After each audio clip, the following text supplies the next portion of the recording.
Breaking news, berita terbaru seputar informasi bisnis minggu ini. Sobat Prima Plastindo, sekarang ini iklim bisnis pasar polimer sedang kacau balau, di mana kendala logistik global membuat meroketnya harga bahan baku di berbagai wilayah. Kurangnya jumlah kontainer dan kargo membuat rantai pasokan industri plastik global jadi macet dan stuck. Membuat kegiatan produksi industri manufaktur yang sedang berusaha bergerak positif jadi tertahan. Sudah banyak sekali produsen yang mengeluhkan masalah ini. Masalah logistik yang semakin parah langkanya. Bahkan menemukan ruang di kapal kargonya saja sampai harus bersaing ketat dan menjadi tantangan besar. Sehingga tidak heran, banyak juga yang menyatakan akan membatasi tingkat produksi mereka karena bahan baku dan space ekspor yang sangat minim dan terbatas. Bagaimana pengaruhnya atas harga bahan baku plastik di Indonesia? Berapa lama situasi seperti ini akan bertahan?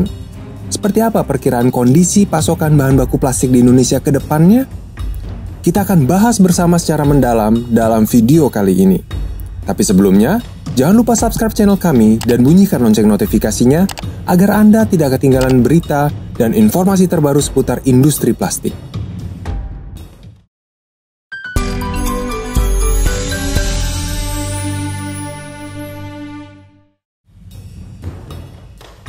Kelangkaan kontainer dan kargo global saat ini sudah menjadi masalah serius bagi banyak produsen di industri manufaktur. Akibat dari kelangkaan dan terbatasnya space logistik saat ini, jelas membuat tarif pengiriman juga melonjak naik. Dan tidak tanggung-tanggung, melonjaknya sampai 3 atau 4 kali lipat tergantung tujuannya. Maka tidak heran juga, kalau hal ini membuat harga pasar polimer global meroket naik. Salah satu perusahaan pengiriman kontainer terbesar di dunia, yaitu Maersk, juga menyatakan bahwa mengingat situasi yang luar biasa saat ini, di mana lonjakan permintaan telah menyebabkan kemacetan dalam rantai pasokan dan kekurangan peralatan, kuartal pertama 2021 diperkirakan akan lebih kuat daripada kuartal keempat tahun 2020 lalu. Banyak pelaku pasar yang berharap situasi ini hanya akan bertahan sampai dengan akhir kuartal 1 2021 ini. Tapi kelihatannya, kondisi ini masih akan butuh waktu lebih lama untuk terurai. Mengingat tingginya permintaan di satu sisi, macetnya rantai pasokan di sisi lain, ditunjang juga dengan kurangnya jumlah sarana logistik global. Kacau sekali. Jadi berapa lama lagi situasi ini akan berlanjut? Menurut Bloomberg, perusahaan logistik dan pelayaran yang ada sekarang ini telah mengerahkan sepenuhnya armada mereka, dan banyak kontainer baru yang mulai dioperasikan. Sehingga diperkirakan situasi ini akan dapat terurai di akhir semester pertama 2021. CNBC juga melaporkan hal yang serupa. Banyak perusahaan pelayaran menarik kembali kontainer-kontainer kosong mereka dari pelabuhan-pelabuhan di Amerika Serikat dan Eropa untuk memenuhi kebutuhan dan permintaan ekspor Asia yang sedang lumpuh saat ini.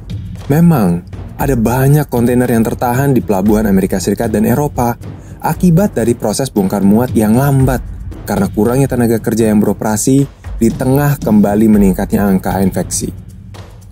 Daripada menunggu beberapa minggu lagi agar kontainer-kontainer kosong tersebut terisi produk ekspor Amerika Serikat dan Eropa, perusahaan-perusahaan pelayaran memutuskan untuk menarik kontainer-kontainer kosong tersebut agar kemacetan logistik global bisa segera terurai. Sebelumnya, kegiatan ekspor China yang sangat tinggi juga sempat memperparah keadaan logistik global. Tapi, menjelang Imlek kemarin, banyak yang optimis hal tersebut akan memberikan kelonggaran dalam kekurangan kontainer karena menurunnya tingkat produksi dan ekspor China. Tapi rupanya, ekspektasi itu jadi harapan kosong belaka. Karena dilaporkan, banyak pabrik malah terus beroperasi selama liburan tahun baru Imlek kemarin, karena pembatasan perjalanan untuk menahan gelombang baru penyebaran wabah. Dan banyak perusahaan memanfaatkan kesempatan ini untuk mempercepat pemenuhan pesanan produksi mereka karena banyak karyawannya yang tidak bisa kemana-mana. Sehingga tingkat produksinya bisa dibilang tidak turun terlalu jauh. Bagaimana efek masalah logistik yang kacau ini terhadap pasar bahan baku plastik? Dari sejak kuartal 4 tahun 2020 kemarin, harga bahan baku plastik secara global memang sudah mulai menanjak naik. Dan memasuki tahun 2021 ini, harganya sudah melonjak cukup jauh. Didorong oleh permintaan sektor industri yang mulai bergerak positif dan juga kendala logistik global. Belum lagi belakangan ini, memang dilaporkan bahwa kegiatan produksi bahan baku plastik di beberapa negara produsen utama mengalami kendala, sehingga angka produksinya juga turun. Logistik yang macet, tarif pengiriman yang melonjak, ditambah lagi penurunan angka produksi ini jelas membuat harga sebagian besar bahan baku plastik di Amerika, Eropa, Timur Tengah, dan Afrika meroket tinggi.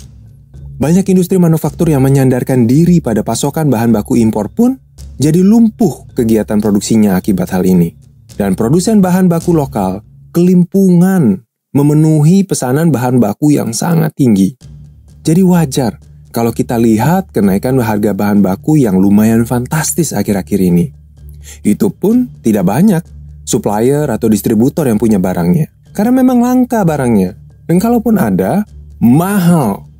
Harga PVC impor global tercatat mencapai tingkat tertingginya baru-baru ini. Disusul dengan harga ABS yang juga mendekati rekor tertingginya. Tidak mau kalah, bahkan harga PS pun sudah meroket tinggi.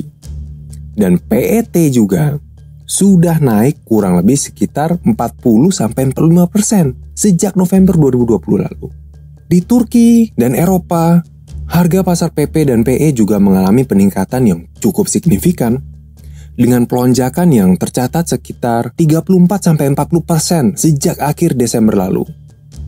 Harga Homo PP impor bahkan sudah mencapai level tertingginya selama 6 tahun belakangan ini, dengan kenaikan yang mencapai 17-20% hanya dalam jangka waktu seminggu.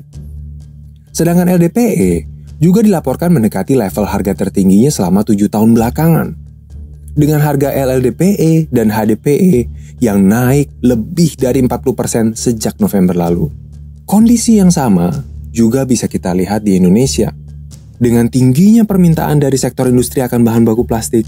Sedangkan di sisi lain, pasokan yang ada masih langka dan jarang, membuat harganya terus meningkat dari hari ke hari, dan kelihatannya situasi ini masih akan terus bertahan sampai beberapa bulan ke depan. Penimbunan bahan baku demi mengamankan pasokan produksi selama beberapa bulan ke depan kelihatannya adalah salah satu cara untuk bisa menghadapi masalah ini. Tapi, mencari produsen dan supplier yang bisa menyediakan jumlah sebesar itu pun menjadi masalah sendiri. Bagaimana dengan Sobat Prima Plastindo sendiri? Apakah kelangkaan bahan baku ini juga mengimbas dengan industri Anda? Berapa lama kira-kira efek dari kemacetan logistik global ini akan terus bertahan? Share komentar dan pandangan Anda mengenai hal ini di kolom komentar di bawah. Kami senang mendengar pendapat dan berdiskusi dengan Anda di kolom tersebut. Jika Anda suka dengan video ini, jangan lupa like dan bagikan video ini ke teman atau rekan bisnis Anda. Juga, jangan lupa untuk subscribe channel ini, karena selain gratis, kami akan bahas lebih banyak berita yang aktual dan informasi yang inspiratif dalam video-video kami berikutnya. Maka jangan sampai ketinggalan, dan sampai jumpa di video berikutnya.